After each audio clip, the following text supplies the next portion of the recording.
Okay, so it's another conversation between Pooh and Christopher Robin. And Pooh is expressing to Christopher Robin how the best thing he likes is visiting Christopher Robin. And then so Christopher Robin says, I like that too, said Christopher Robin, but what I like doing best is nothing.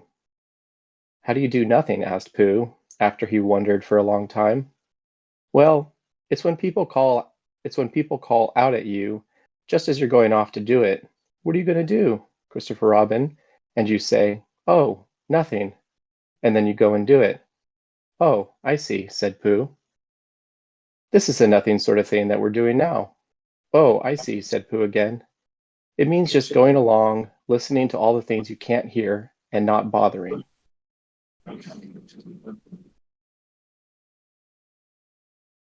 So that's the whole little section I wanted to read to you guys. Really reminds me of the way that Dhammarato teaches the Dhamma. So I have some thoughts on it, but if anybody had some thoughts on that little quote, Wait, can I'll you invite say you the guys to quote share that again? first. Can you repeat it? I can, sure. I'll read a little faster this time.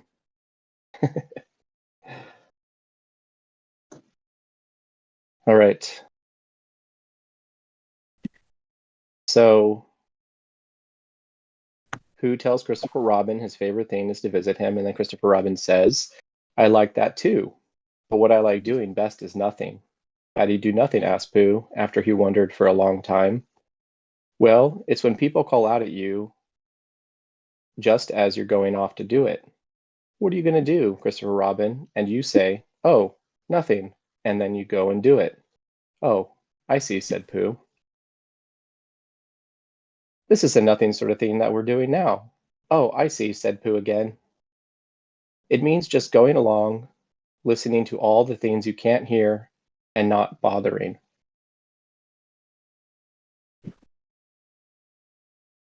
It's a good Pooh Dhamma.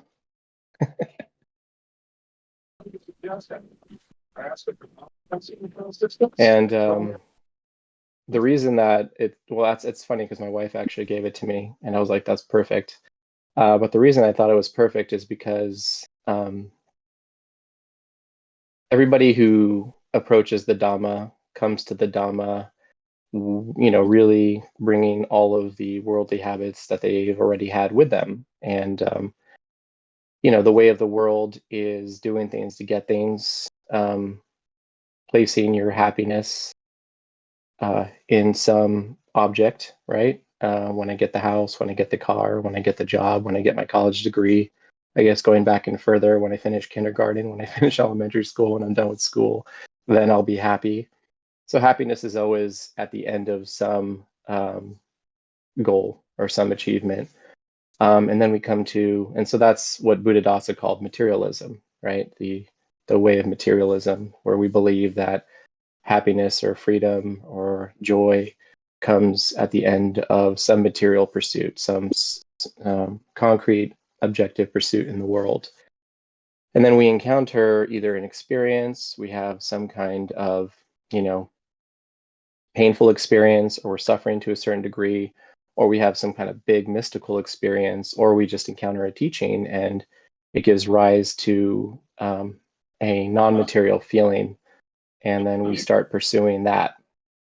And then the teaching tells us, the world is not where happiness lies. Here are these things that we can offer. In the case of Buddhism, things like jhana, things like stream entry, things like arahatship, things like nibbana. And then we take that through our worldly mind and we turn those ideas into objects. And then we seek those things. We seek those non-material things. So then we basically go from a material pursuit to a spiritual material pursuit. So we call that spiritual materialism. And then we come to a good teacher like Dhammarato, and he tells us, actually, this path that you're on is a path made up of nothing, leading nowhere, and then there's nothing at the end of it. And what's really at the end of it is just being satisfied with things as they are, right? And he tells us not to make things up, not to take our experience and make something out of it, we take our experiences and we make it good or we make it bad, and then we want to keep experiencing the good and avoid the bad, but then we're stuck in this cycle of craving and clinging. And what Christopher Robin is saying is simply settle into experience itself and don't bother it, like Ajahn Chah says, right? Says the sound doesn't bother you, you bother the sound. Not bothering is just another way of saying not craving and clinging. And really, that's the whole practice. That's the summary of the Dhamma. It's just to let things be exactly as they are. Don't cook them up, as Ajahn Buddhadasa would say. He would say that we take the phenomena of the world and we cook it up, we turn it into something, and if we just leave it as it is, then everything is okay, exactly as it is. And that's what this path of satisfaction is all about. It's about letting things be as they are without having to turn them into anything, without having to objectify them into a material pursuit or into a spiritual pursuit, without having to figure out exactly what it is that we are or what we're looking for, or what achievement is going to make us happy. It's really just about giving all of that up and stopping right here and being happy right here where we are. And that's the supra mundane Dhamma, not super mundane. So those are my thoughts on poo. And I'll leave it there for now. I have See a if there's couple any thoughts on questions or that. comments in the group. Oh, well, the quote was basically, he likes to do nothing, right? And when meditating, a lot of times you're trying to do something, like you're trying to achieve a state of meditation, or you're trying to, or you're trying to meditate, or you're like, but it's all about not doing anything and just like experiencing and being. And it's like when you're trying to do something, it's something that'll be achieved in the future, but it's more about being happy the way things are right now. So like when you're not doing, that brings you closer to being, right? So that's sort of like a meditation sort of look on that.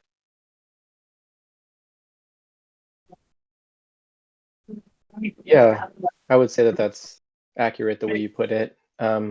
There's mistakes that people make in what they call like do nothing meditations, which I'm not sure if that's what you're describing, but the mistake people make is in doing nothing, right? Because then you're still doing something. You're trying to do nothing, but really what it takes is just a shift in perspective, which is to understand that if we just allow things to be as they are, then things settle into a natural state of peace and happiness.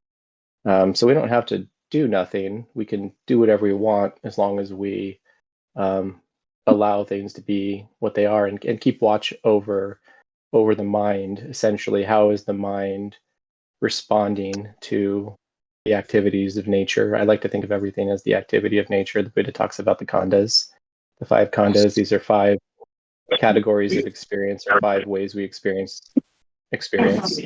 I just like to think of it as nature. And if we have an attitude of just allowing things to be as they are, seeing things through the lens of dependent origination, through understanding that there's nothing static or stable in nature. Everything is part of a dynamic process that's constantly changing. The second that we have a craving or a clinging, we try to solidify nature into an object, and that object is already no longer there because it's only a concept in the mind that we've made. And that's where dukkha comes from, trying to solidify or objectify this dynamic process of nature. So that doing nothing is really an undoing of our habits of objectifying the world and accepting that things are sort of just happening. Everything in the body is happening. The blood is flowing. The air is coming in and out. Thoughts are arising and passing. Feelings and sensations are arising and passing throughout the body. Sounds are arising and passing, arising out of silence and settling back into silence again. They arise, they endure, they cease. Thoughts arise and endure and cease. And having that perspective of not grasping and clinging at one particular sight, sound, sensation, thought, or feeling, essentially, just allowing everything to continuously be as it is, then no suffering is created. The term Sakaya Ditti, that first fetter that the Buddha talks about, the actual word itself means the belief in something permanent in the five aggregates. Essentially, it's a little bit interpretive way of looking at it. But the reason the Buddha teaches the five aggregates and the four foundations of mindfulness is when we look at these different groups of experience, we can see that they're each independent processes. They're all constantly changing. None of them are stable or static. And allowing the world to be that way, makes everything okay exactly as it is already right now. Because the now is this constant unfolding. And so if you think of Nibbana or Jhana or Sotapatti or Sakadagami or Anagami or Arahat as something in the future, then though these terms do refer to actual sort of differences in experience that you can look back on, if you make these things goals, then you are only generating craving towards concepts that you've created in the mind. So that's the mistake that we make a lot in practice. The fetters That's what become Dhammarato- sticky like paper. What's that? The fetters become sticky like fly paper in those cases. Mm-hmm. Time.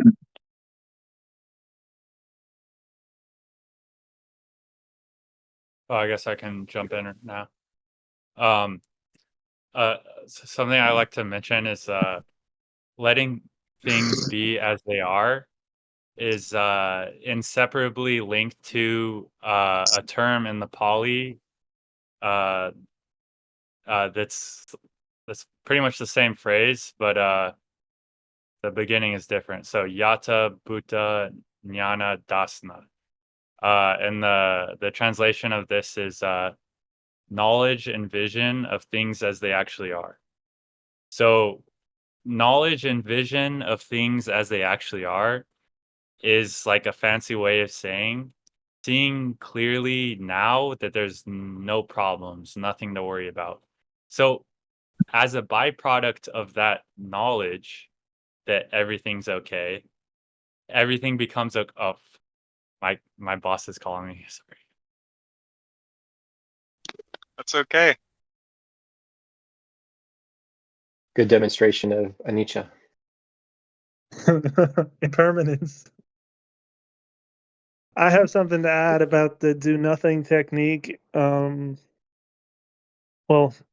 it's a technique.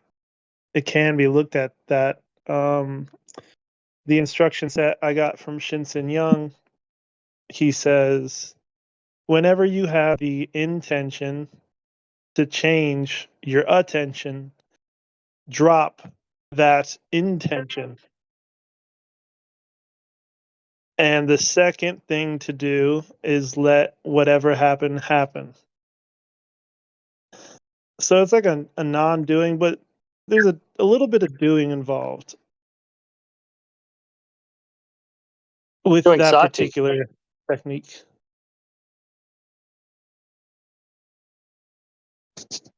I think there's different ways to do non-doing.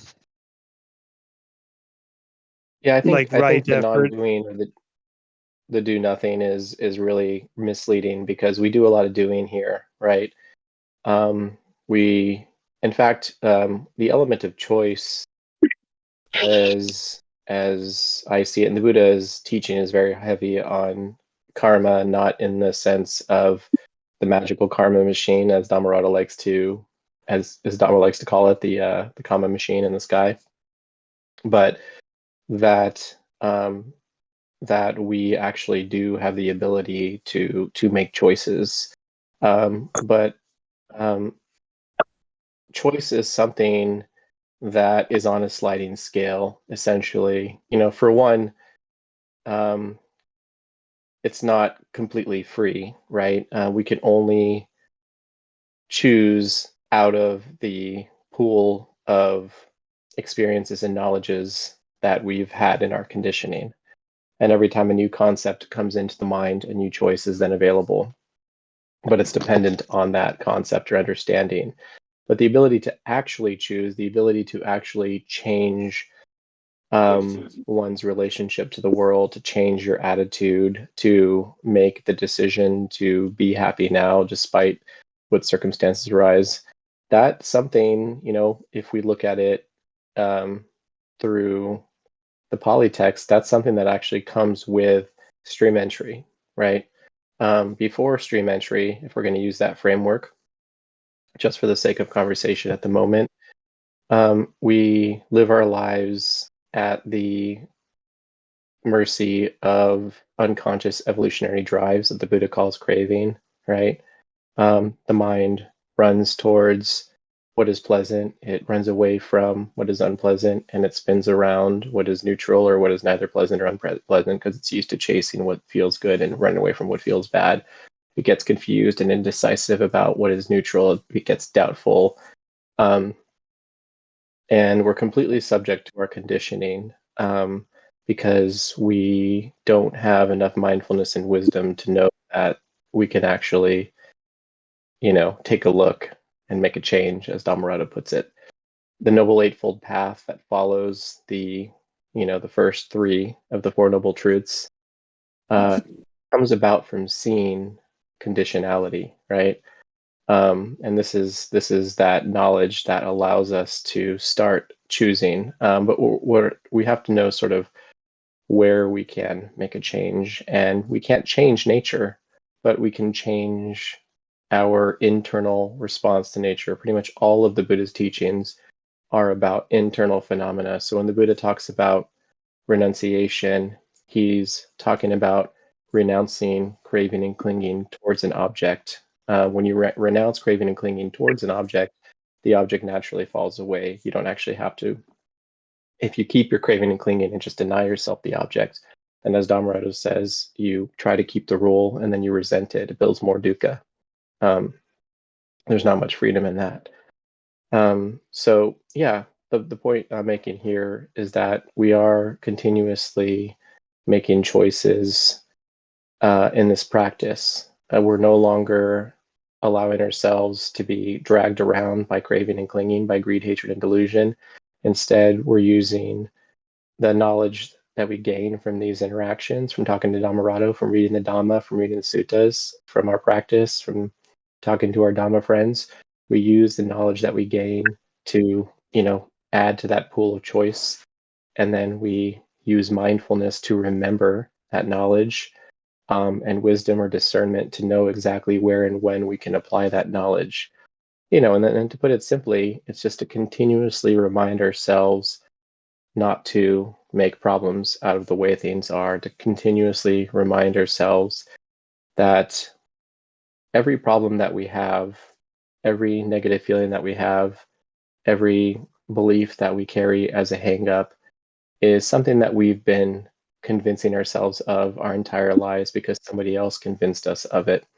And not only do we habitually convince ourselves of that because somebody else convinced us of it, also that with which we identify. We identify with our stories and our narratives, and we don't want to give them up because that's where our identity is.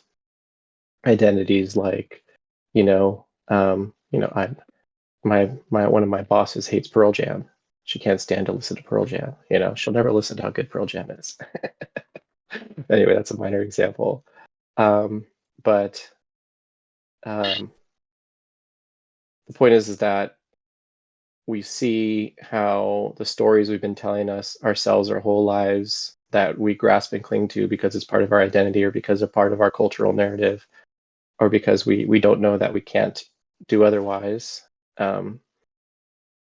We see that as Dhammarato puts it, we've been talking ourselves into feeling bad our whole lives. This is one of the biggest challenges he gets from new students.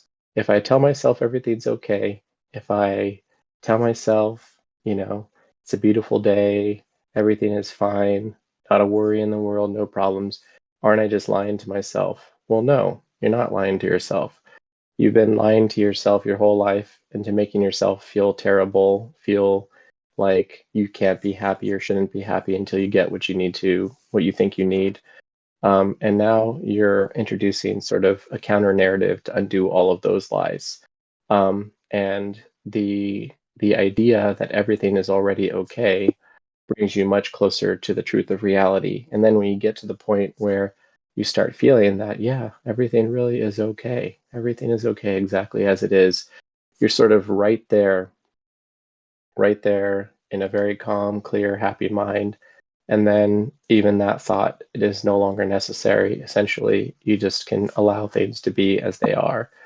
Then you get these nice gaps where you're just resting with things as they are. You don't have to keep cultivating these wholesome thoughts. But then when the hindrances come back up, all those negative mental habits, talking ourselves into feeling bad comes back up again. We remind ourselves, no, everything's okay. No worries, no problems. The spring comes and the grass grows all by itself, that kind of stuff. And then the mind settles back down, becomes clear, and then you can allow things to be as they are again. So there's a lot of choice in that. That's the main point I'm making here. I just had a quick question. You talked about remembering to stay present and to be kind to yourself. Do you ever practice forgetting everything that's not present until all that's left is what is present?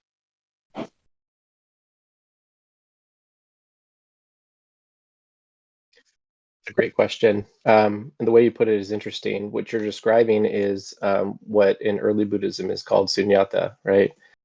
In early Buddhism, if you look at the Chula Sunyata Sutta, the Buddha starts by saying, when a monk comes to a forest and he sits down and he just pays attention to the forest, I'm paraphrasing, he pays attention to what is not there and this is the disturbance that was dependent on what is not there. So when you're sitting in a forest, you notice the absence of the village because they have come back from alms, right?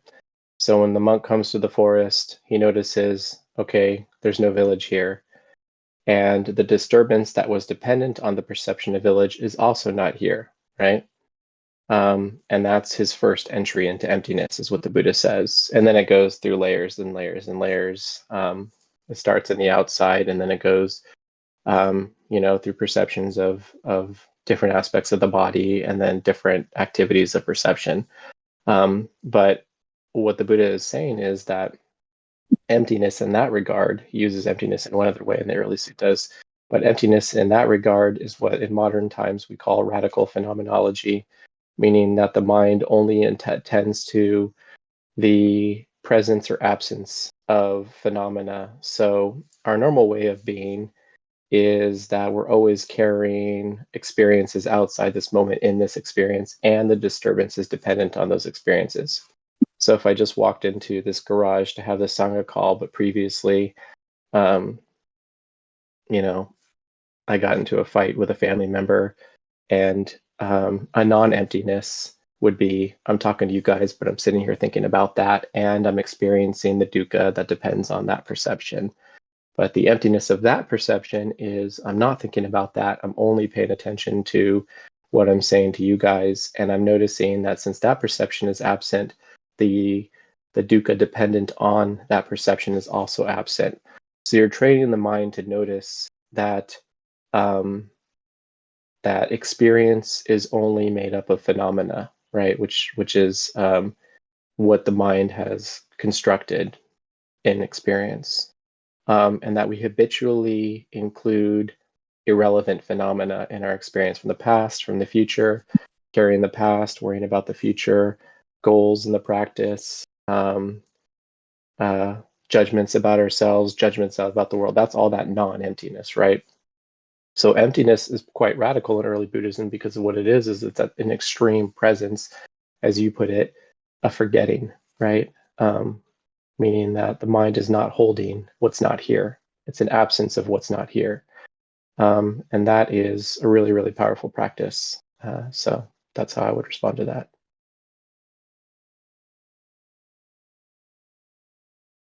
Go ahead, Brett. There can be an experience too where the mind acquires a subtlety either temporarily or after some time where it will just spontaneously drop objects that aren't necessary for the present moment. So you might be sitting at the table waiting for food somewhere or just at the dinner table, and you'll just perceive just the tabletop. Or things will just simplify on whatever sense door is prevalent. I don't know if this is something you can speak about. It's lovely though. I've gotten a bunch of more new. So normally, whenever I go to the supermarket, I always have like a routine where I like buy the same stuff over and over again. I don't know if this is related, but I normally get the same type of herb tea. And I've noticed that like I don't know if like habits are like a form of craving or something, but I've sort of just started noticing stuff like that more. And now whenever I go to the supermarket, I actually get a new thing of tea every time. So it's been very fun. I've been noticing that like I actually don't have to do the same routine every single day. And I've been switching it up. But like sometimes it's been really drastic. Like I was about to sit down to like watch TV and I was like, wait, this is craving. And I like chucked my remote at like my sofa and like it's been interesting. People think I'm weird now. It's like the bottom line.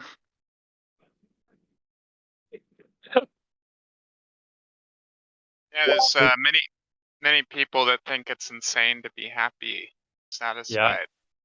Weirdly enough, the world is miserable. So you'll stick Yeah, out like a sore thumb. Yeah, everyone thinks I'm weird now. It's so sad. I mean, it's not really like sad, but it's just interesting. Who cares what the world's gonna say? Because you know they're gonna say it anyway.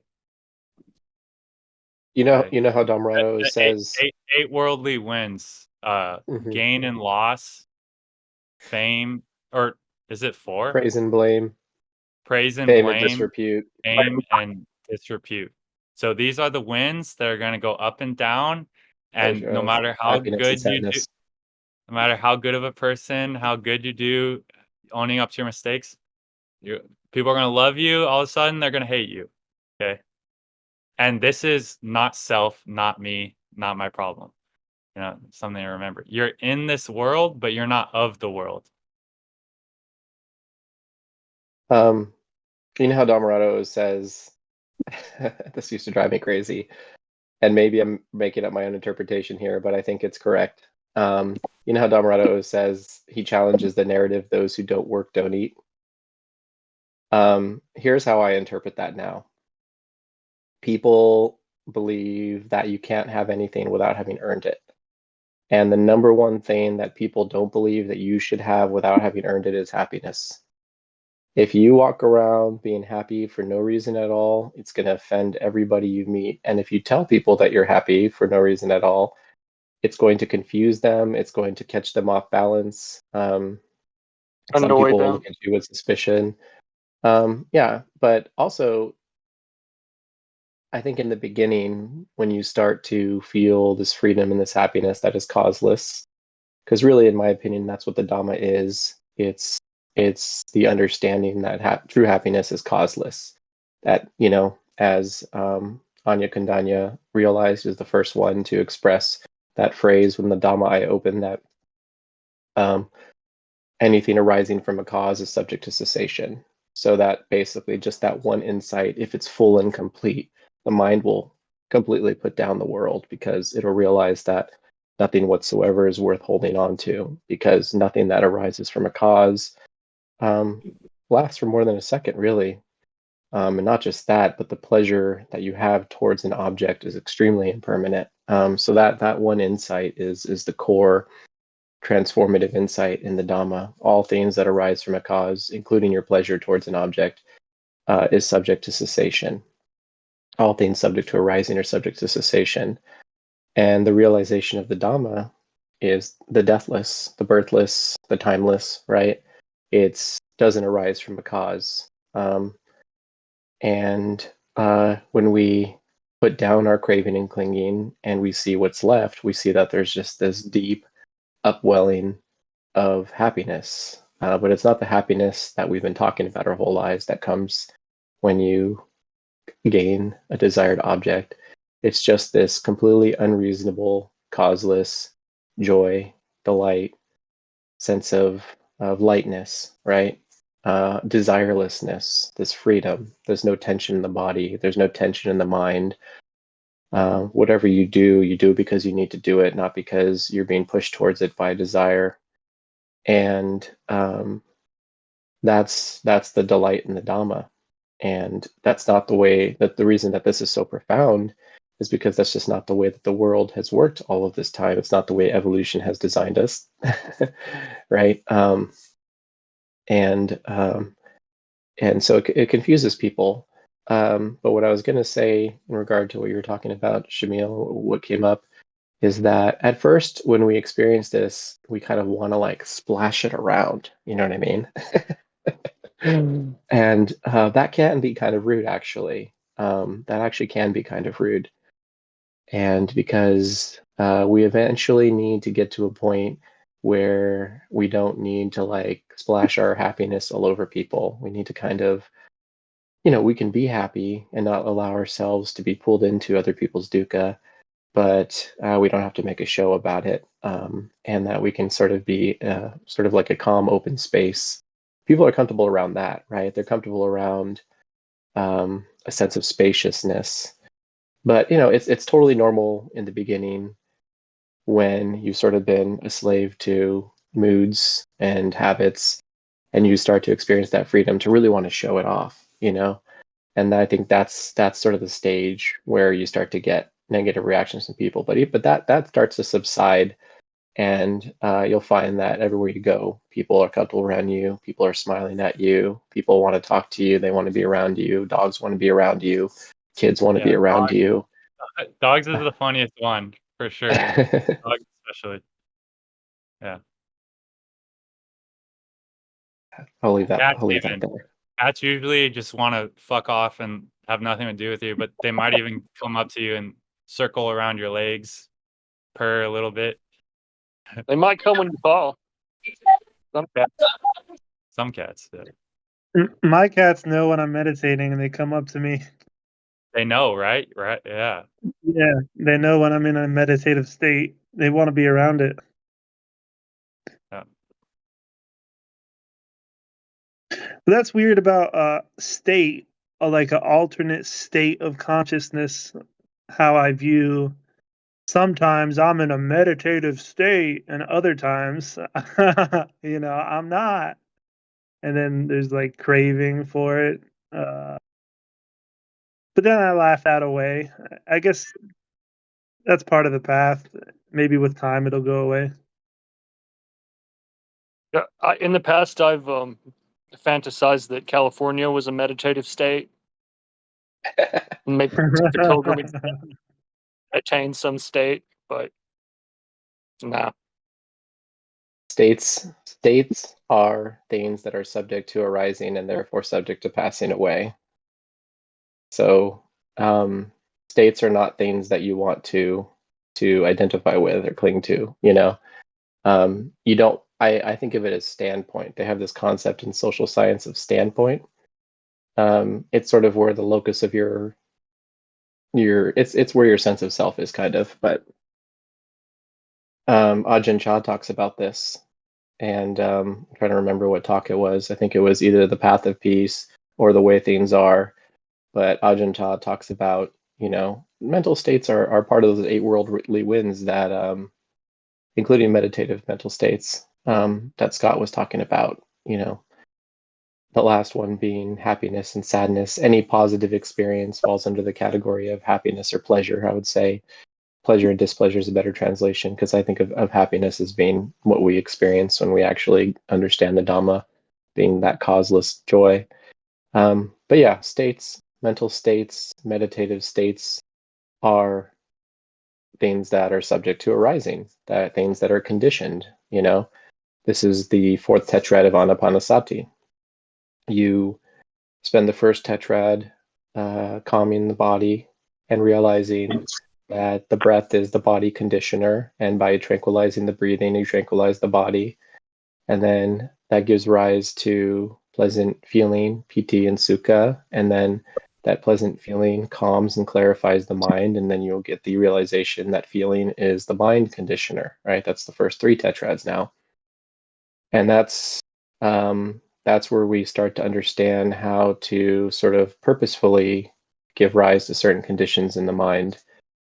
But where the insight comes is in that fourth tetrad, and that's what the whole path of the Buddha is in the Anapanasati Sutta. And that fourth tetrad, the 13th step, is to contemplate anicca, and that is understanding that everything that's subject to arising is subject to cessation, knowing things that knowing that whatever arises due to a cause is subject to cessation.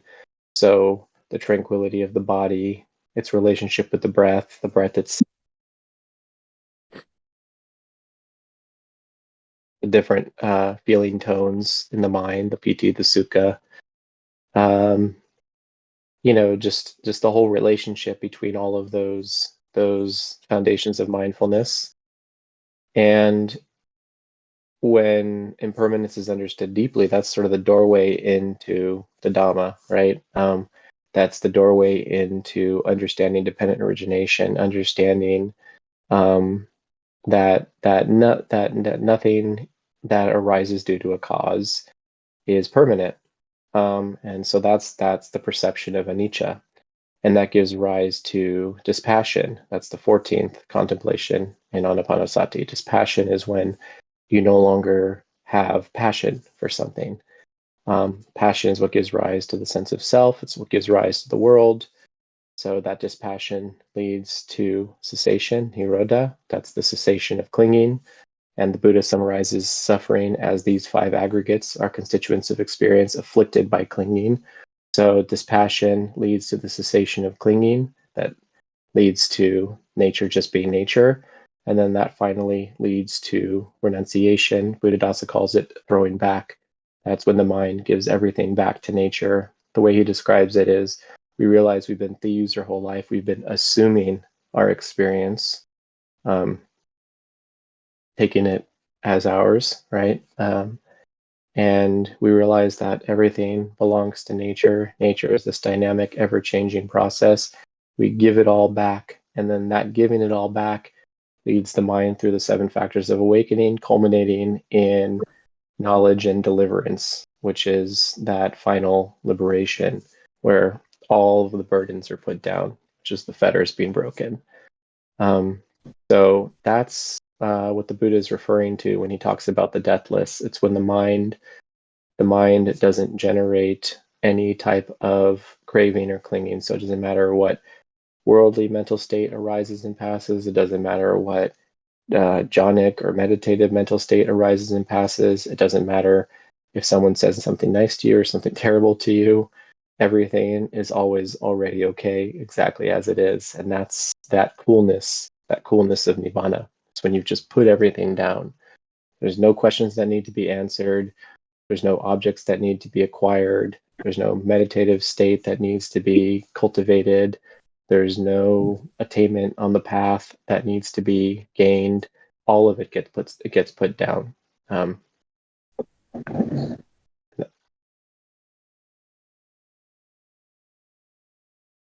So what you're talking about there is not a state?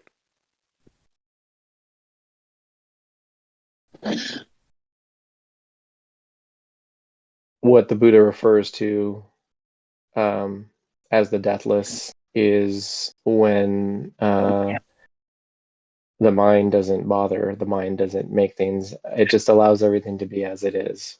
So, I mean, nature continues to flow as it is. It's and states continue to come and go, of course. It's just that the clinging that doesn't arise, what's referred to as birth and death in the Dhamma, arises out of craving and clinging, right? So when craving and clinging no longer arise, that's what I mean. And there's in the Udana, when the Buddha talks about the unborn, there's another Udana soon after that where he defines the unborn as non-greed, non-hatred, and non-delusion. So it's when, I mean, it translates best. I mean, these things can sound kind of cryptic, but really it amounts to being okay with things as they are, right? Not wanting things to be different than they are, not wanting things to be, not wanting to get rid of what is. The mind remains in a state of sort of perfect kind of peace with the way things are. But because of that level of satisfaction, no dukkha arises. So then everything actually is okay. If that makes sense. Thank you, Michael. I wanted to rewind, if I could, us back to the arisal of P.T. Sukha in the first jhana. And the reason why is, in the experience of some practice, some students may find it useful to note, as Dhammavidu did, that we may not know dukkha until we've experienced its disappearance, even temporarily, when the mind rises above the 5 hindrances. And that experience of viveka, of seclusion, can be a unique one. In fact, it can be the first time we feel that in our entire lives. And in the experience here, and I cannot speak for everyone or anyone else, but perhaps someone could say some things, but in the experience here, the arisal of P.T. Sukha coincides with the joy of the disappearance of those 5 hindrances, those irritants, because they are irritants. And we may not realize that if we've been living for decades as feeding off our own mind's deception and pain. And again, I'm attempting to describe the unfolding of practice, which we might experience as we train the mind. It might not be Well, what you described, Brett, perfect. is that it's accurate, obviously, because this is why PT is so intense and it doesn't last very long. It's the Buddha uses several similes for PT, which is like being free of debt, being let out of jail, right? That's the hindrances. When the hindrances cease, there's this feeling of rapture, this feeling of bliss, this feeling of success, as Dhammarato says. When we've been able to put the hindrances down or put them to sleep, there's this experience of strong joy, liberation. It's like, yeah, like when you're a teenager and you get let out of school at the beginning of summer and you're just like, yeah, you just start running. That's PT. And then it settles down into sukha, and then the hindrances come back and you're like not enjoying your summer. School's out for summer. Hell yeah. Right? That song, maybe it's just my generation. No, I'm familiar. Rock on, brother. School's out, and you can't rock on harder than that. Well, I'm looking at so many icons without specific questions. I can just continuously fill in the void with my voice. So I would love, especially if there's any new friends here, to hear if there's any questions, like specific questions about practice that anybody wants to kind of put out for all of us to comment on. That could be helpful to anybody here. I'd love to know your opinion on recommendation on how to increase your mindfulness. Like, would it be mostly meditation, or do you follow certain practices? Or like, what would be like if I wanted to increase my like baseline state? What would I do?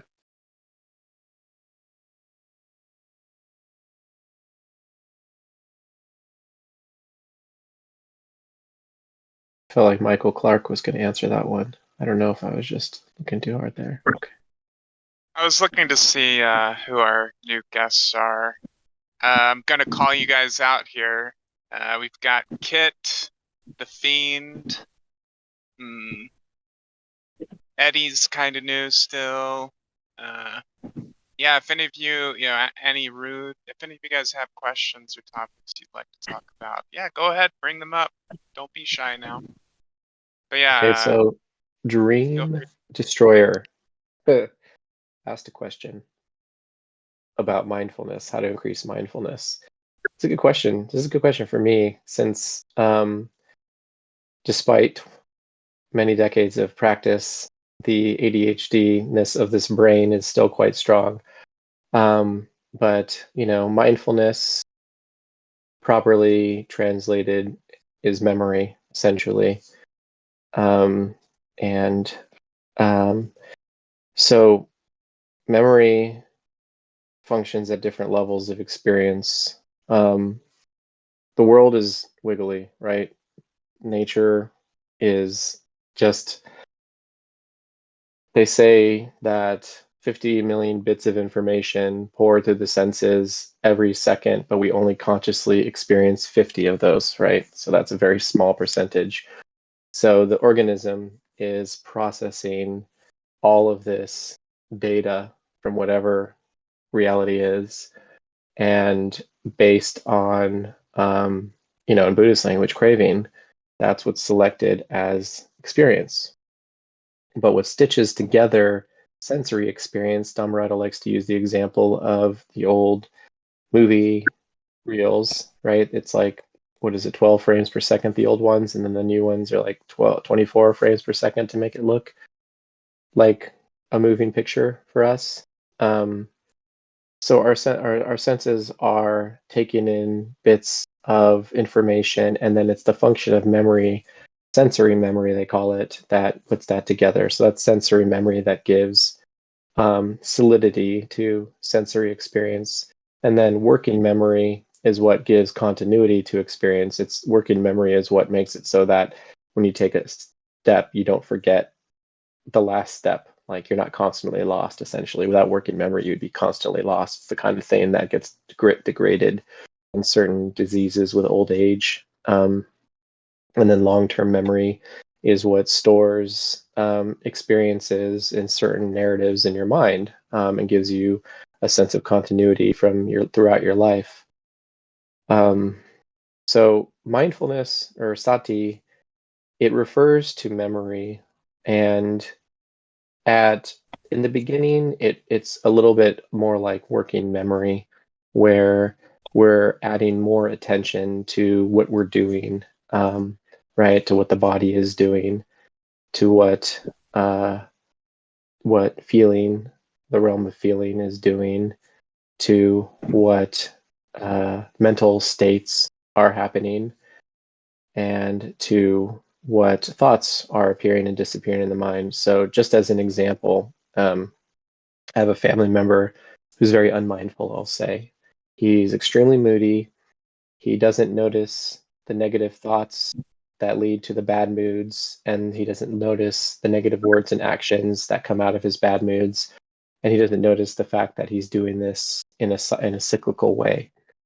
So mindfulness is necessary to sort of break our habitual tendencies, right? The fact that, like, if somebody insults us or challenges us, we'll get angry. They say, like, he pushed my buttons. The fact that we have buttons is because we're unmindful, right? If you're properly mindful, if you have enough mindfulness and wisdom, all of those buttons will go away, because you'll notice that you have these triggers, and instead of unconsciously allowing these to be buttons or triggers, then you'll see sort of the patterns of activity that are like when you stub your toe and you get angry. if you're mindful, when you stub your toe, you'll notice a sensation. Maybe it actually feels like pain, some tension in the body. You'll let it go. You won't let it turn into anger. You won't beat the hell out of the chair that you stubbed your toe on. If you're a parent and your kid's not listening, going back to my family member who you won't let yourself get in a bad mood and then start speaking terribly to your child and going in and out of these moods. So mindfulness is sort of remembering to pay attention to what the body is doing, to what the feelings are doing, to what the mind is doing, the mental states, the thoughts, so that we're not just unconsciously being driven by these patterns. So to increase mindfulness, you just keep reminding yourself to pay attention to what you're doing. But at a certain point in practice, this mindfulness changes to not just that, but to remembering the Dhamma, especially after stream entry. It's remembering the vision of the Dhamma, because you can actually forget it. It'll go deep inside you, but you can forget it. You have to bring it back to mind. So in the practice here, that level of mindfulness would be remembering that everything's already okay, constantly reminding yourself that everything's already okay. When you start to feel like you're in a bad mood and, oh, I'm not practicing well, it's like, oh, wait a minute. That's just a mental state. Actually, everything's okay. That's mindfulness. You're reminding yourself of that. And so to strengthen it, to answer your question more specifically, it's to do it whenever you remember to do it, and to remember not to punish yourself when you forget. And so it's just a continuity of remembering what you're doing, remembering to look at how the mind is responding to what you're doing, remembering to look at how the mind is responding to experience. If you go to work and the boss yells at you, remember to watch how the body and the mind are responding to that rather than just reacting. When you eat too much food and you get tired, remembering to watch what the body does instead of letting that tiredness just turn into a bad mood, right?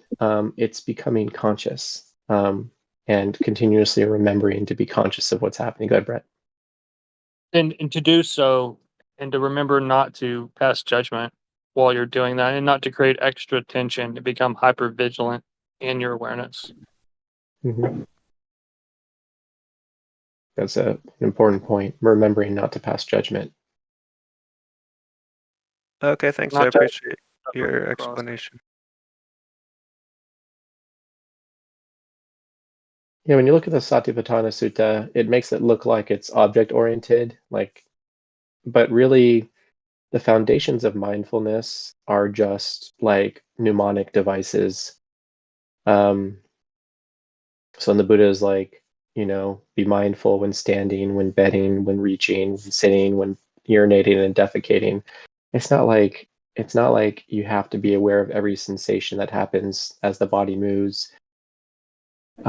It's just that in each of those activities, mindfulness is present. When the breath is coming in and going out, when the body is moving, when it's standing, it's remembering to bring wisdom to the point of contact. This is the way Buddhadasa explains it, that mindfulness goes and fetches wisdom. You have a store of wisdom. You go and it fetches it and brings it to the point of contact. And when mindfulness brings wisdom to the point of contact effectively, that's sampajanya. That's clear comprehension. So just an easy example would be, let's say you have an old habit that you broke. Okay, let's say you got really drunk on your 21st birthday and you woke up the next day completely hungover, and the whole day you had a headache and you could barely see straight. It was just awful. And you said to yourself, I'm not going to drink again. That was an awful experience. And a couple weeks later, you've forgotten about that awful hangover, and your friend calls you and says, do you want to go to the bar? Do you want to go to the bar? That's the point of contact. Remembering the hangover is mindfulness, going back and fetching that wisdom and bringing it to that point of contact, and then not wanting to go to the bar is that sampajanya. It's that clear comprehension where, oh no, I actually don't want to because I remember that hangover. That's how mindfulness, wisdom, and sampajanya work together to create what the Buddhadasa calls quenching at the point of contact, where instead of desire arising or aversion arising, it's just a coolness that doesn't allow desire or aversion to arise. It just allows you to have freedom. Essentially, that's what that coolness is. It's the freedom to be okay with or without whatever is pulling at you, essentially. But that's how mindfulness functions to make you more free, essentially. Okay, thanks. Yeah, that You makes a think lot there of could be sense. free? I think I understand a bit better. Do you think What there'd was be that? free alcoholics, like Alan Watts, for example? He Alan was a Watts known loves himself. alcoholic. Yeah. Yeah, but there's like other people too. Yeah, Okay, it's a funny topic. What do you think? it's an important question, and I've thought about this for probably 12 years at least. And I've had different perspectives on it. On the one, here's one perspective. Alan Watts had extremely strong wisdom, right? And but he didn't have very much restraint, I guess you can say.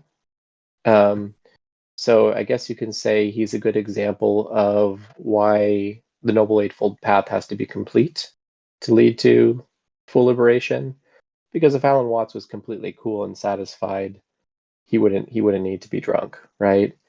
Though he had developed a perspective that he had developed a perspective that everything's okay, but that the universe is sort of like just a play, whatever. But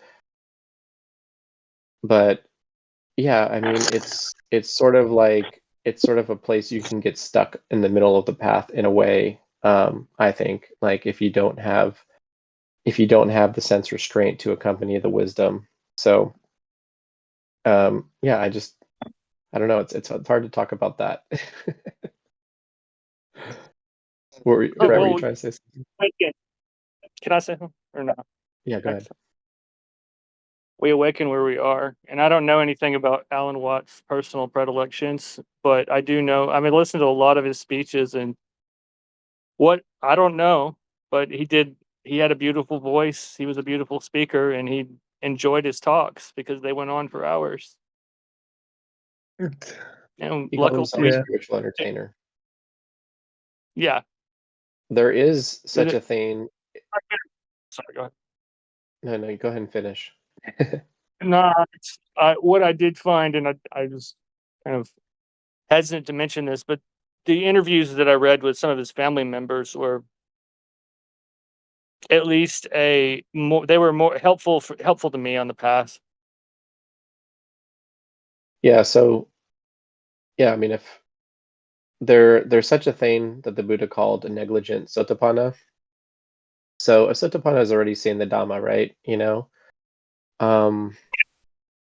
But they haven't uprooted craving and ill will and the higher five fetters. And there was actually one example in the suttas in the Pali Canon of a sotapanna who was like an alcoholic. He was drunk all the time, and the other monks were like talking to the Buddha, like, what's up with this guy? Are you sure he's actually a sotapanna? The Buddha was like, no, yeah, he is a sotapanna. He's just negligent, and it was sort of like a cautionary tale of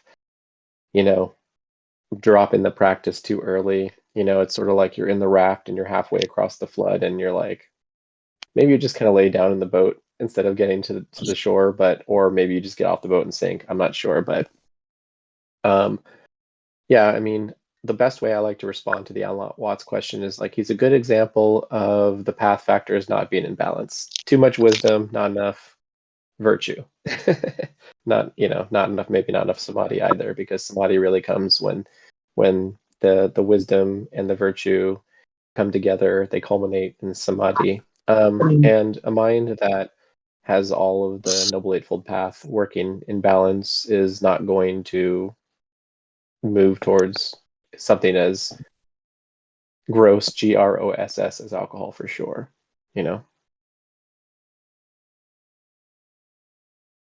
It'll figure it out. Yeah, maybe if he lived longer, he would have stopped being an alcoholic. Who knows? Perhaps. I mean, Nisargadatta said that he continued smoking because the body was addicted to it. Well, he used his own language for that. But these types of questions, used to occupy a lot of my time, but I think he quit towards the end. did he? Yeah. Oh, interesting. I didn't know that. I found that out a couple of years ago. Yeah, he Good said for the him. spirit of the tobacco was in his body or something like that. But the body can be addicted I to don't something, wanna- and the mind can be free. I know it is negligence, but I think that's not the only thing. And as a community, we should talk about this more because communities can definitely help people get out of that negligence. So it's like a behavioral issue and a communal issue and a negligence, maybe some other things too. Yeah, I mean, like this idea that someone can't have seen the Dhamma and consume alcohol or break the precepts, that's definitely not supported in the suttas. Because, it's only the lower three fetters that are broken at stream entry, which is a belief in, something permanent in the five aggregates, the self and the five aggregates, attachment to rites, rules, and rituals as a means of liberation, and then doubt about what to do or what not to do, what is the path and what is not the path. But, craving and ill will are the next two fetters. And as long as craving is present, in the experience, which it is if we're looking at that traditional model, as long as craving is present, then even with all of that wisdom, anything is possible. So I don't think it's necessary to sort of judge, but I don't think it's useful for somebody who's like early You're or already even in the middle. If you're judging an outside practice, you're already in a trap. You're already solidifying. You're already objectifying. You're already doing what we avoid at the outset of the conversation. It's speculative, and also right. We can use it to be like, well, Alan Watts drank, so I can still make progress in the practice. And I mean, you don't want to get super caught in that trap of judgment, essentially. But it's not conducive, I would say. And that's my best answer I could say. Yeah, it reminds me of like if somebody, I feel like there's different levels to just to respond to the Alan Watts question.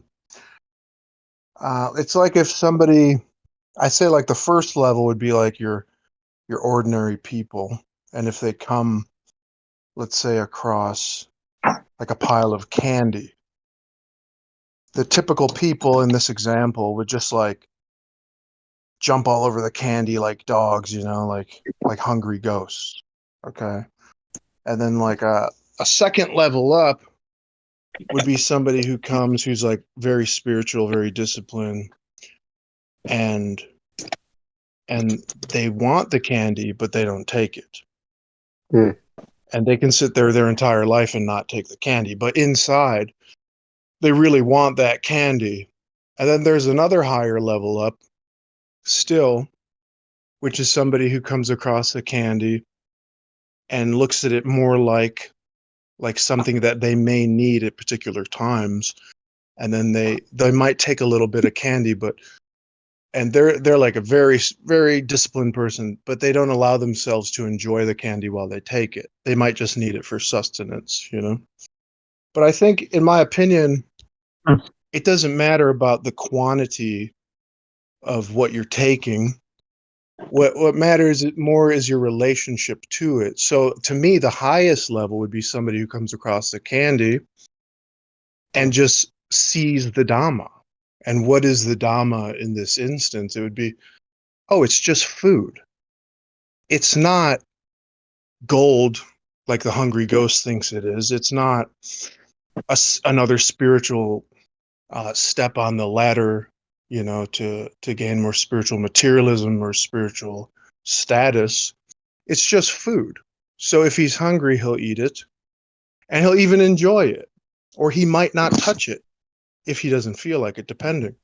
So I feel like that's the highest level. It's not a matter of should we or shouldn't we. It's like it's more like a personal choice and where you are seeing reality as it is. And it kind of reminds me of Buddhadasa Bhikkhu, and they made a big fuss because he was eating meat, and they had this big get together of people, of other monks and stuff, and he was just like, I'm just eating food, I don't know what the big deal is.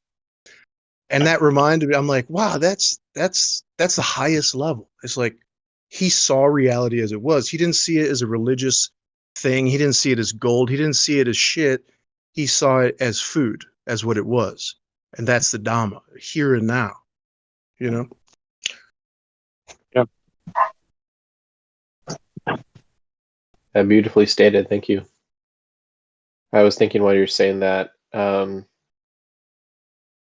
when I was 15, that was my first vision of the Dhamma, and that was before I knew anything about Buddhism. And the way I saw everything was as sunlight. I just saw everything as sunlight. No matter what it was, and I don't know, made me think of that. Kind of reminded me of that perception.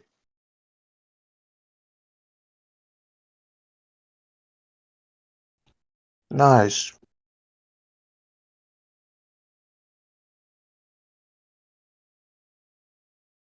So I'm wondering if there's any more questions from some of our newcomers here. It's always helpful to ground the conversation in practice-based questions. Or even not just the newcomers.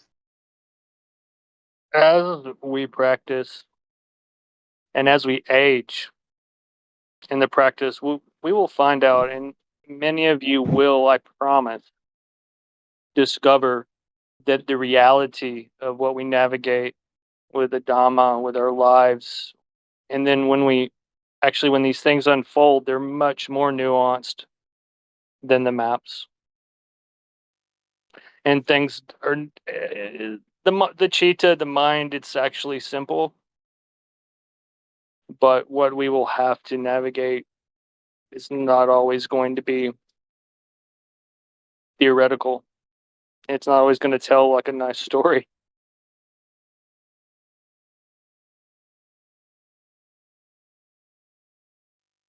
How much time would you recommend doing a practice like meditation? Spend doing that compared to studying like spiritual teachings? Would it be like 50-50, or what's your opinion on that? Is a question for me or Michael or someone Either, else? if anyone has an opinion on that.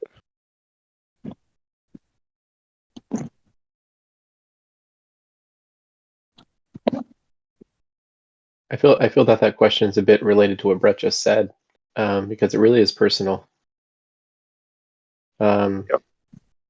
Everything comes back to whatever quenches dukkha, whatever brings dukkha to cessation, whatever brings about the most insight into reality as it is. So my practice has taken different forms in different times. When I lived in Thailand, I was meditating 6 hours a day. I'd sit for 2 hours watching the breath, getting into very, very, very pleasant abidings, and doing those 2 hour sittings 3 times a day, connecting those states to one another. It was almost impossible to speak. There was no sense of craving in the body. There was no sense of self and experience. And this went on for a very, very long time. And when I started to participate in the world a little bit more than that, with working and things like that, and started to read more teachings and things like that, that continuity of that pleasant abiding started to become less so, and defilements were still there, hindrances were still there, and nowadays I almost never do formal sittings. I would say instead, what I do is continuously remind myself that everything is okay. And this allows for a much, I would say, more workable version of that sense of pleasant abiding in all aspects of my life. As I teach high school. I have 2 other jobs. I have 2 kids. I'm married. Have a house. The remembering of the Dhamma works much better for living an active life than having to sort of create those states and hold on to them. I described this once before in a talk actually with Buddhadasa, that long sitting practices where you cultivate strong, pleasant meditative states, it's like getting drunk, like in a way, because when you go and get a beer, if you like to drink, you feel very content. Not when you're drunk, just when you have the beer in your hand, because everything that you've been craving and wanting is right there in your hand. You're not thinking about the past, you're not thinking about the future, you're just enjoying your beer. So there's no craving in that moment, right? It's sort of temporarily ceased because the object of craving is in your hand. And as you drink and you get a buzz and it starts to feel good, all of a sudden now you have something that you have to maintain. And so then you have to drink more to maintain the buzz. But inevitably, there's a point where it can't be maintained. It starts to go negative. It starts to come down. It starts to turn into sickness. Perhaps it makes your behavior go in the wrong direction. And so that's a funny comparison to cultivating long sittings. But when you cultivate long sittings and you cultivate like jhanic states and you try to maintain them throughout the day, you're sort of giving yourself a burden to carry in a way. You're like trying to maintain it. Whereas when you take Dhammarato's advice, which is to do 6-10 minute sittings a day, where you just kind of stop and remember that everything's okay, and then you remind yourself of that whenever you remind yourself to have wholesome thoughts. You're not really giving yourself a whole lot to manage and maintain. You're sort of bringing the mind closer to reality more continuously in a less dramatic way, I guess I would say. And how much listening to Dhamma, how much reading of the suttas or whatever you want to read, that you need to help you remember that, to do that. That's sort of like, it just depends on you, really. I can't really tell you how much you would need to do. But you do whatever you need to do to keep the mind remembering to come back to the present moment and keep the mind remembering that everything is okay, that, all problems are make-believe, essentially. So that's not really a specific answer, but that's kind of the best answer I can give from experience. So, I mean, invite anybody else to kind of share their advice on that question, because it's a really good one.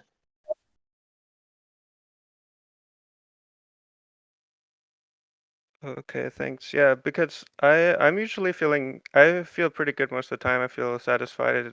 I've found sort of like you, while working, then it's hard to remember because you're not contemplate, but like conceptualizing so many things that it sort of takes you into a dream while you're working. So it's kind of hard to keep remembering and to stay mindful during that time. Mhm. That's something I'm trying to figure out, is how to create that satisfaction. Like when I'm driving my car to work, I feel great. Like I can just like drive and relax. But when I'm working, it's like 100 times harder. So yeah, that's something I'm trying to figure out.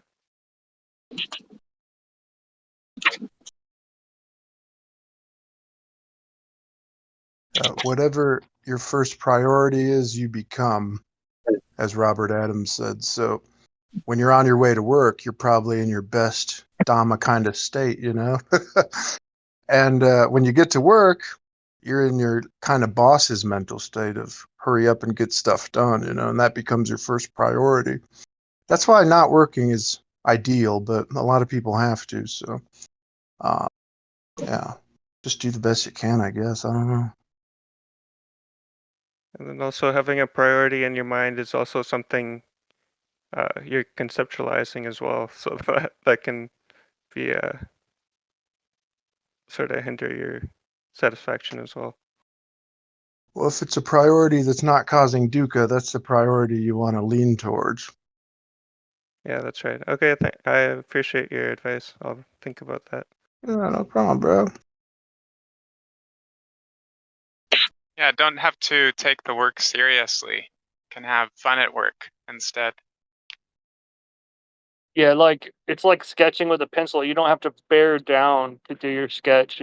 Your moments of mindfulness can occur with a light touch, with eventually with a feather touch, or as soon as possible, or with as light as little effort is necessary to penetrate reality and no more. I think this is why Dhammarato's advice is so helpful to me. I think in the past I struggled so much with the idea of meditation as a to-do list, but Dhammarato has this very light way of seeing things. Just sit down 6 times a day. I take it really easy. Eventually, I find that in daily life, like you said, Brad, all I need is just a light touch because the formal sitting, which is 6 times a day, really short brief of time, the mindfulness sustain itself, and all you need is just a light touch, like, hey, remember to wake up, and it's just wholesomeness upon wholesomeness, right? Like you really remember, it's just wholesome, rather than feeling down about, oh no, oh no, I'm not mindful. It's really a beautiful practice, and I'm just reflecting on it.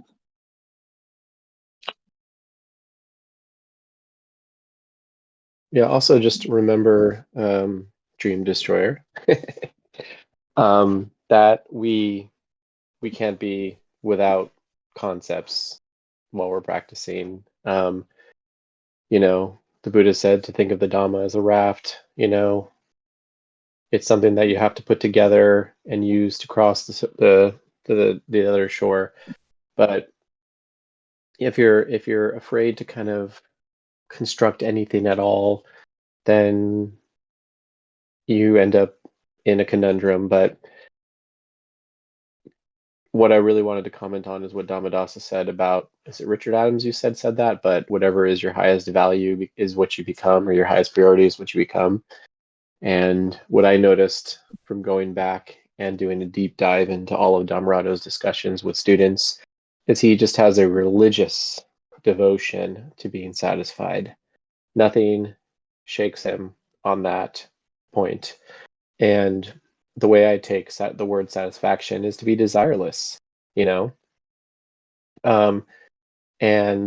I've known for a long time. I've known for a long time that desirelessness is true happiness, but the mistake I was making was that I was trying to be desireless. I was practicing towards desirelessness. I was meditating to become desireless. I was asking questions and cultivating insights and deepening my understanding and reading suttas and all kinds of stuff to become desireless. And but you can actually just choose to be desireless. It's a lot easier. You can just let go of desire. That's a big insight. I heard Ajahn Sumedho say that it's not desires that are the problem; it's the negative attachments to the desires. I was like, yeah, that's awesome, man. Yeah, I mean. Oh, I did try satisfaction meditation, and I found that if I desire the present moment to be exactly as it is, then your desire is fulfilled. So it's sort of like a positive feedback loop. Yes. Which is kind of strange. I did that once, yeah. I want this breath right now. I want to be sitting in this chair in this garage right now. I want to be talking to you guys on Discord right now. Like whatever was happening, I would say that would be my mantra. Like I want that. I would use wanting like a back burn that they use to extinguish a fire. Like the two wands come together in the moment and extinguish each other. Yeah, it's a fun practice.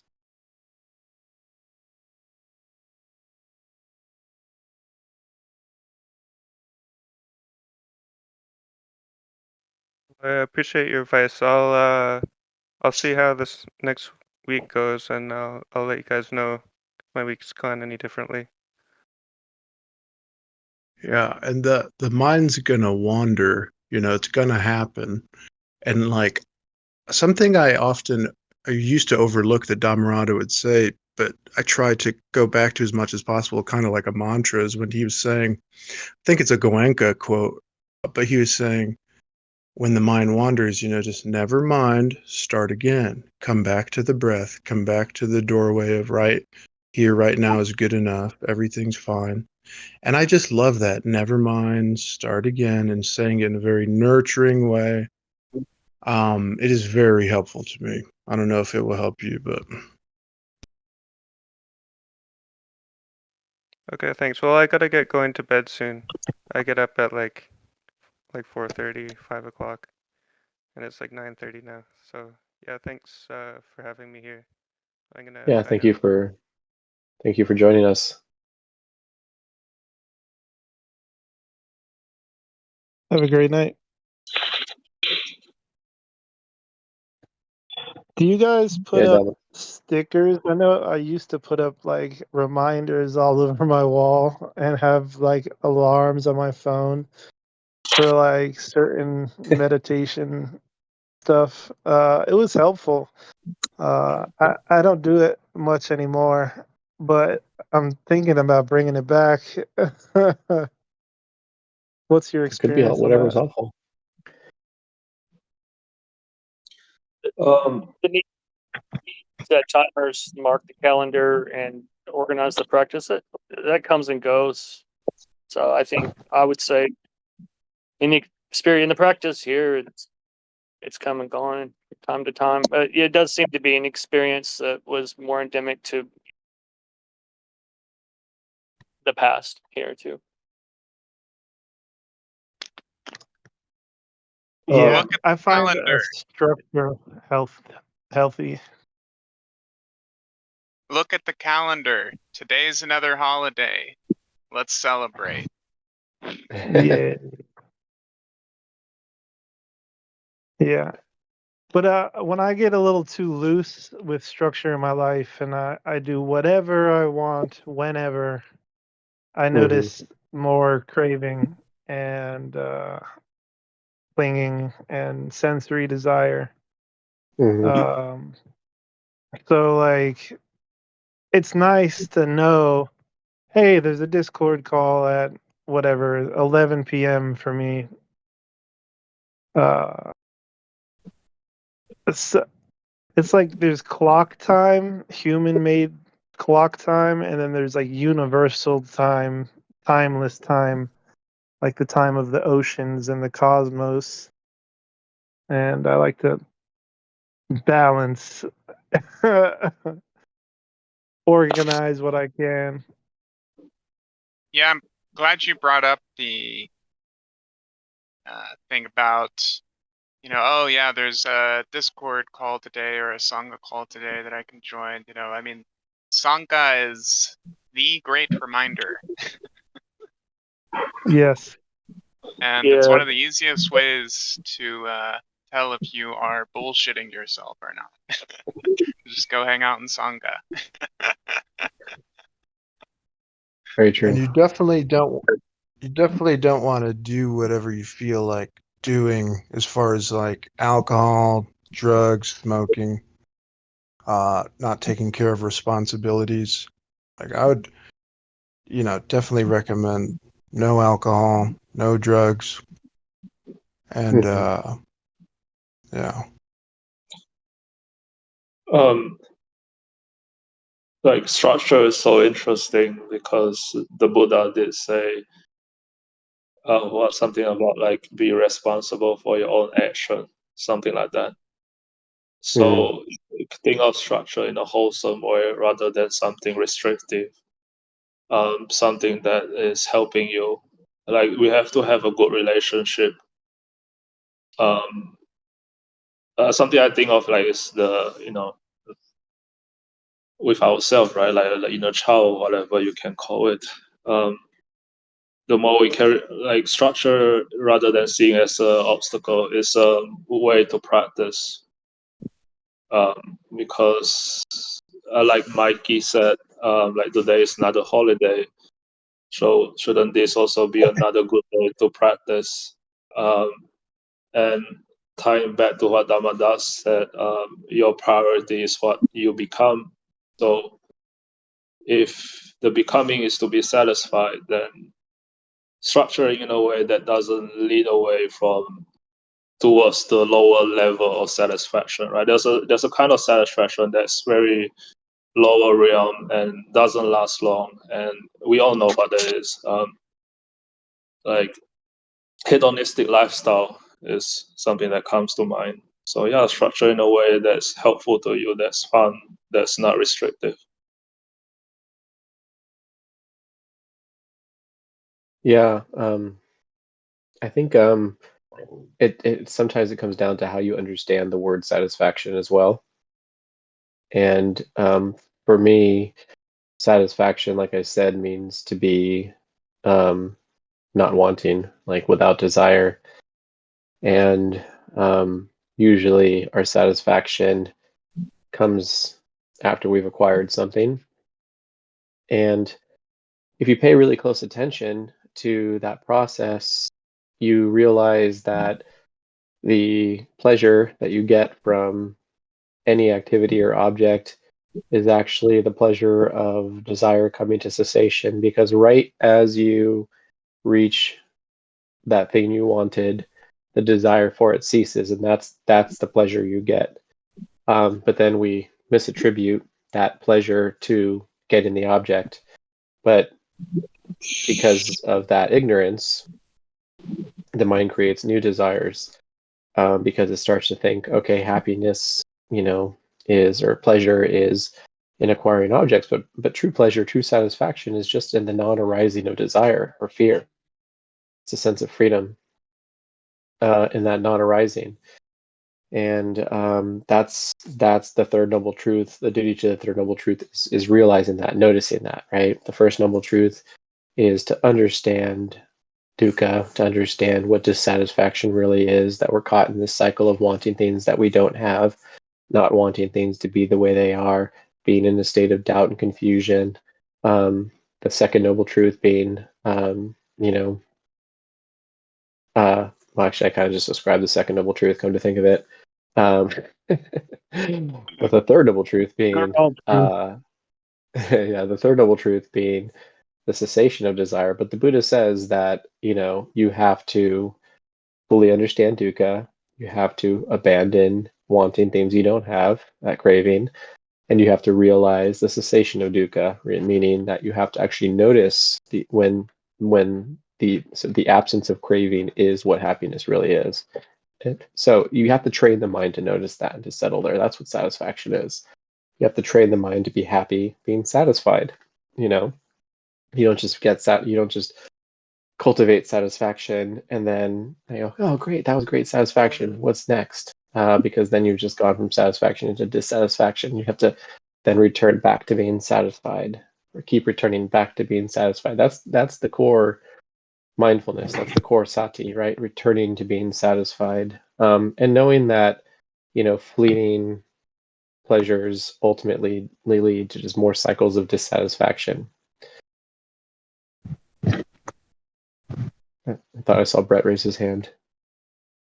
Well, I wanted to wait for you to answer the question fully, but okay, here comes the question then. How rapidly, have you ever broken a bone, Michael? Like just by accident, or stubbed a toe and broken it? Yes, a couple times. Quickly did you return back to satisfaction after the broken bone? Like emotionally, or do you mean like how quickly did the bone heal? We're talking about, yeah. Let me see if I can remember. I don't know. Quickly. How quickly did the drama fall away? Because I think with Quite quickly. I don't know. Probably like the excellent, most recent time, yeah. stepping Almost John, yeah, instantly. one can experience a broken toe, and then the next mind moment, the drama disappears, and one deals with the aftermath. The first noble truth is still there. That's true. Yeah. So we can't relate ever to the first truth by denial. That's moha, Hmm. delusion. I see what you mean. Do you guys still experience craving or clinging? Yes, of course. So, Yes. yeah, I guess the point of the path is to eliminate it, right? If there is a point, we could say it is a goalless goal, some sort of aim. Only if it causes dukkha. Yeah, Um, it would be okay, so interesting. Go ahead. that's what it says in the suttas, that nibbana is like the final end. All the taints are destroyed, the fetters are all broken, the defilements are brought to extinguishment, and all that stuff. And you have all kinds of different views on that, right? You have like the monastic community in the Theravada tradition that believes that it's going to take us thousands of lifetimes to acquire that. And then you have someone like Dhammarato who says like, fuck that. Sometimes you feel like a nut, sometimes you don't, like don't ever think of a final ending to the arising of these things. Like everything's impermanent, keep practicing, keep returning to satisfaction, and don't worry about when it's never going to rise again. But he's just a good teacher because I know he knows that if you keep returning to satisfaction, that satisfaction gets deeper and deeper and deeper, and it gets to a point where when craving and clinging do arise, they arise like almost like tiny whispers in the mind, whereas before they might have been your entire universe, like it would have become your entire world. I mean, just stubbing your toe, like Brett said. Some people, I know them, stub their toe, and that becomes their entire universe for a time. It's just screaming and shouting in anger and throwing the furniture, just complete. Everything just becomes that experience. And then, then the stories and the narratives that follow, and that might seem ridiculous to us, but like our own triggers, our own experiences that lead to that level of birth. Those type, even the biggest things that we use to obsess over, our obsessions, let's say our passions and our obsessions, when you keep remembering to be satisfied, remembering to like let go of desire, is the way I interpret that. The things that used to enter the mind and create obsession becomes so ineffective at stirring you up. Doesn't mean you're free of desire, doesn't mean you're free of clinging. It just means that your awareness and your wisdom have grown so strong, and the practice has grown so continuous that if you do get sort of swept up, it might just be for a mind moment, and then you come right back. So it's not really useful to have the goal of being free of desire, because then you get stuck in judging yourself. Every time you have a desire, then you add dukkha to it. It's like there's the first arrow, then you have the second, then you have the third. So the way that Dhammarato teaches really gets us out of that habit of adding more suffering to suffering. My voice is getting dry, sorry. So that's what I would say to that.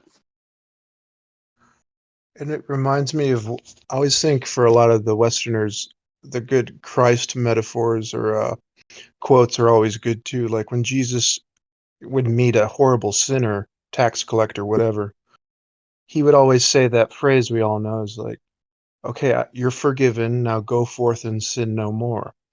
And a lot of times in the passages, the person who was forgiven by Christ couldn't believe their ears. Like, why am I forgiven? I don't deserve this. Like, surely you're mistaken. He's like, dude, you're forgiven. just don't do it again, you know? And I think that's a good attitude to have when we mess up.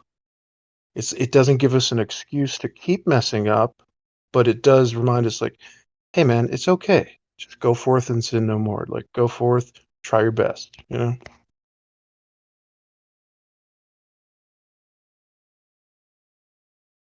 Yeah, it's sort of like asking, we were talking about alcohol earlier, and some alcoholics will drink for a long time and drink every day, and then at some point they will be able to put the bottle down. Then maybe 5 years later, something happens and they pick the bottle back up again. So, it's not even really all that worthwhile to ask, am I going to experience stress again? Am I going to experience craving again? Am I going to experience dukkha again? But what we can practice is putting that bottle down, putting the stress down, throwing it out, throwing the dukkha and the dissatisfaction out right now. That is something that we can know that we're doing right now. When we throw the stress out, there's relief from stress, dukkha nirodha. This is nice.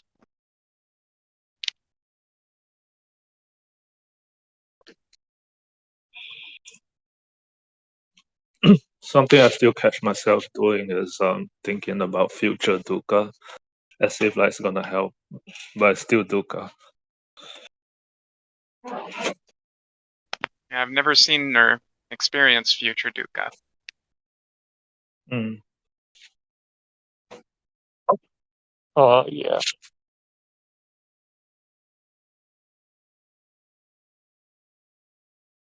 I love future dukkha. It's my best friend. See? Yeah, Now, when there's future dukkha, I don't have to worry about dukkha right now. yeah, I'm free from it now, so that's great. It's never going to get here.